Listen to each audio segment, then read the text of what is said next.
نصیرت refugee camp سے جو خبر ابھی آئی ہے وہ یہ ہے کہ اب ایک نیا طریقہ استعمال کیا جا رہا ہے. وہاں پر جو اسرائیلی ڈرونز ہیں, اور یہ میں کوڈ کاپٹر والی ڈرونز میں بات کر رہا ہوں جس کے اوپر مشین گنیں لگی ہوتی ہیں, وہ وہاں پر اڑ رہے ہیں اور ٹیپس پلے کر رہے ہیں. ٹیپس کس چیز کی؟ ایک ٹیپ میں آواز آتی ہے ایک چیختے ہوئے روتے ہوئے بچے کی, ایک اور ٹیپ میں آواز ہے کہ کوئی خاتون ہے اس پر تشدد ہو رہا ہے, وہ چیخ رہے ہیں, اور جب لوگ اپنے گھروں سے باہر نکلتے ہیں ان کو ڈھونڈنے کے لیے یا ان کو بچانے کے لیے ان پر پھر گولیاں برسائی جاتی ہیں. مطلب کہ میں نے کبھی سوچ نہیں سکتے تھے اس لیول کی. اور یہی میں پچھلے 48 گھنٹوں کی اگر بات کریں تو 100 سے شاید 200 سے زائد لوگوں کو شہید کیا گیا ہے.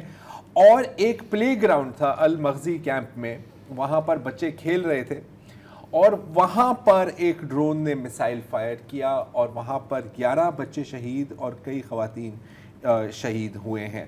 اس میں بتایا جاتا ہے کہ ایک بچے کا نام ہے حمزہ, اس میں آپ دیکھ سکتے ہیں, اور یہ جو پورا جو اس کا علاقہ ہے اس کو بھی وہاں پر بھی بمباری چلی جا رہی ہے. ایک اندازے کے مطابق ہر 10 منٹ ایک بچے کو نشانہ بنایا جا رہا ہے, اور یہ میں پچھلے 7 مہینوں کی بات کر رہا ہوں. اگر آپ ایوریج لیں, نشانہ بنایا جا رہا ہے, مارا جا رہا ہے یا زخمی کیا جا رہا ہے. کچھ پلے گراؤنڈ میں مارے جاتے ہیں اور کچھ ان بچوں کی طرح, اگر ہم اگلے کلپ میں جائیں, سوتے ہوئے مارے جاتے ہیں. یہ بچے اپنے گھر میں سو رہے تھے اور ان کے اوپر بمباری ہوئی. ظاہر ہے وہاں پہ لوگ چیخ رہے ہیں, پوچھ رہے ہیں کہ جی عرب حکمران کہاں ہیں, یہ ہمارے بچے یہاں پر قتل کیے جا رہے ہیں اور آپ لوگ توجہ ہی نہیں دے رہے. ایک اور میں نے پوسٹ دیکھی ڈاکٹر وائل نصر اللہ کی. ڈاکٹر وائل کہتے ہیں, اور مطلب بالکل جیسے ہم لوگ پوسٹ کر رہے ہوتے ہیں کہ آج میں نے یہ کیا, وہ پوسٹ کرتے ہیں اور کہتے ہیں کہ جی ایک ہفتے کے اندر میرے والد صاحب, میری والدہ, میرے بڑے بھائی, میرے دوسرے بھائی, میری بیوی, میری بیٹی اور میرے اکلوتے بیٹے کو شہید کیا گیا. صرف میری بیٹی صفا بچی اور اس نے مجھے جپھی ڈالی, مجھے چوما اور کہا کہ ابو میں ان سب کی کمی پوری کروں گی. اور پچھلے روز اس کو بھی شہید کر دیا گیا. یہ ہو رہا ہے. کچھ لاشیں ہیں جو صرف ابھی مل رہی ہیں, جیسے یہ ہیں ارکیدہ قندیل جو تقریباً 4 ماہ قبل ان کے گھر کے اوپر ایک امریکن میڈ F-16 کی بمباری ہوئی تھی.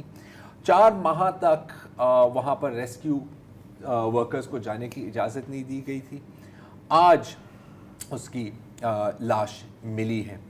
باقی جو بچے ہیں ان کو جس قسم کے زخم ہیں وہ آپ دیکھ سکتے ہیں ان تصویروں میں. ایک چھوٹی سی لڑکی ہے میار ابو میری جس کا اسکل فریکچر, یہ بچے کا آپ دیکھ سکتے ہیں صرف سٹیچز ہیں, اس کا اسکل فریکچر ہوا ہے اور ان کے دماغ کو نقصان پہنچا ہے. یہ ہے آرٹلری شیلنگ میں. یہ جو بچہ ہے اگلے ویڈیو میں, اس کی عمر صرف 20 دن کی ہے. یہ 20 دن کی عمر ہے اس کی, اور یہ بھی زخمی ہے. اگر اس کا آڈیو ہم آپ کو سنائیں تو آپ برداشت نہیں کر سکیں گے کیونکہ اس پر اب اس وقت آپریشن ہو رہا ہے اور کوئی اینستھیٹک اویلیبل نہیں ہے. ایک اور چیز جو ہے نا کہ اب ان میں سے جو بچیں گے وہ آگے جا کے کیا بنیں گے. تو میں آپ کو ایک چیز بتاتا ہوں کہ حماس کے ایک جو بانی تھے نا وہ پیڈیاٹریشن تھے, اور اس نے ہتھیار کیوں اٹھائے, کیونکہ جب وہ 8 سال کا تھا تو اس کے سامنے اس کے پورے خاندان کو گولیوں سے بھون دیا گیا تھا. یہ پھر ایونچولی انجام ہوتا ہے. اس وقت اگر ہم بات کریں کہ اب ایران کے حملے پر تو کافی تبصرہ ہوا ہے. ایک اور جو چیز ہوئی ہے پچھلے 48 گھنٹے میں کہ حزب اللہ نے کئی ڈرونز اٹیک کیے ہیں ناردرن اسرائیل میں, اور کافی کافی گہرے حملے کیے ہیں ابابیل 2 ڈرون استعمال کر کے. اور اس میں کہا جاتا ہے کہ تقریباً 30 اسرائیلی فوجیوں کو شدید زخمی اور کچھ ہلاکتوں کی بھی خبریں آئی ہیں. اگر کل اسرائیل ایران پر حملہ کرتا ہے تو یہ میرے خیال ہے یقیناً ہے کہ کئی ہزار حملے اس کے جواب میں حزب اللہ سے بھی آ سکتے ہیں. تو اور حزب اللہ اور لبنان پر بھی ہو سکتے ہیں, اور حزب اللہ اور لبنان پر بھی ہو سکتے ہیں. UN سیکرٹری جنرل نے بھی بار وہ کہہ رہے ہیں, کوئی توجہ نہیں دے رہا کہ UN سیکرٹری آپ جنرل جو ہیں آن دا ایج ہیں بالکل اس خطے میں.